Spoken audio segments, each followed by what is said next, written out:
The movement is one of the most important parts of what feels like every single game, and that since quite a few years. Whether if it is Pong, also GTA or today's first-person shooters, one is moving, if only in-game. Beginning with the arrow keys, the nowadays typical binds on WASD have overtaken the rank. With Half-Life, WASD got fashionable and since then has become the standard. But what would WASD be without a keyboard? Whether it is the one of the laptop, the one delivered along with your PC, or really a mechanical keyboard, there's literally no difference, right? It's definitely a thing of getting used to it.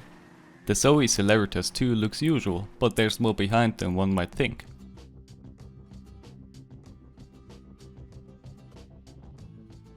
With the release of the Celeritas II, ZOWIE brought out the obviously second version of their keyboard. Released in August 2017, the Celeritas II has quite a few features. 100% N-key rollover. Pressing several keys, each key will be registered. This prevents ghosting or the blocking of one or more keys. Flaretech optical switches. Plug and play. No drivers needed as known from ZOWIE. Red LED backlights, which are dimmable if it's too heavy in one's eyes. RTR, real-time response with the PS2 port, a technology that allows the user to get a higher polling rate with the PS2 port. Fast following keystrokes are registered faster, and a few specialities on top. Generally, ZOWIE is focusing on the design and the handiness on the products, rather than gimmicks or additional accessoires. I noticed that with my EC1B, which more than paid off since the purchase in February 2019, even without RGB lighting. The first thing I noticed was the really minimalistic design. I wasn't on a search for some RGB keyboard which can glow in 5000 variants of Unicorn puke. Merely I was looking out for a good and durable keyboard which could replace my older mechanical one. The optical switches were one of the more interesting points. Because of my first mechanical keyboard I was used to Cherry MX red switches which are nice to press down and were no problem to me, even if here and there some keys did not work. Here's a comparison for the key clicking sounds.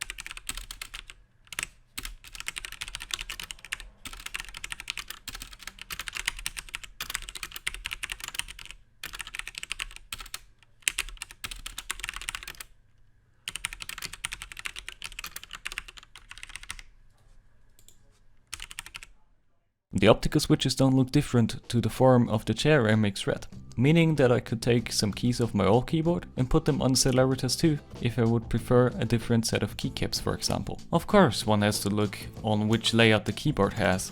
Lucky for me, both keyboards share the same German layout, DIN 2137, and thus all the keys fit on every switch. With a spontaneous switch from QWERTZ to QWERTY or vice versa, there will be problems with the form of the enter key already. Many keyboards have 4 lights above the numblock. The ZOWIE Celeritas II goes the way of coloring the keys with white light on which a function got activated. If you decide to turn off the lighting completely, you won't see any lights. One might notice if the numblock is active or inactive when one has to use it then. Let's look over this though, since a black keyboard without a white printing on the keycaps is hard to use anyway. Lights on! To make the use easier, ZOWIE designed the Celeritas II to be a little tilted. A so to say handpad is integrated. What's missing becomes clear in an instant, when you turn around the keyboard. Keyboard feet. And I'm missing them here for real. The problem existed already with the first version of the Celeritas. If the Celeritas III should come out, ZOWIE, please with some keyboard feet. Some surfaces need such standards on keyboards, some people like a slightly higher keyboard as well. To relieve it a little, the Celeritas II has a really good non-slip bottom. Instead of the keyboard feet there are 4 rubber stripes integrated, which only let the keyboard move with more and strange force. Oh, and to get the most important fact, yes, the Celeritas II can take some fist bumps. Usually I wanted to hold myself back a bit, but so far it had to suffer 2 times under my frustration about CSGO. But it works without any flaws so far, you don't have to get crazy like TENS. With the Celeritas II, ZOWIE released a clean, unobtrusive keyboard with optical switches, which finds its good use in esports. Especially because of the PS2 port and the ability to gain more speed and thus more advantages, but of course because of its simplicity and the optical switches, the Celeritas II stands out. Some might take the missing keyboard feed as a disadvantage, but one can make a huge problem out of a tiny one too. With its red and white LEDs, the keyboard fits itself into the esports segment in the colors of ZOWIE. Don't expect a light room with this, but we won't take an eye on that when looking for the technical stuff first. Celebramos celeritas. Celebrate the speed. In the midst of finishing the video, ZOWIE announced the release of the Celeritas II in the Diviner edition. They pretty much have the same specifications with the regular Celeritas II, but if you do go for the looks, they will come out in pink and blue in the near future.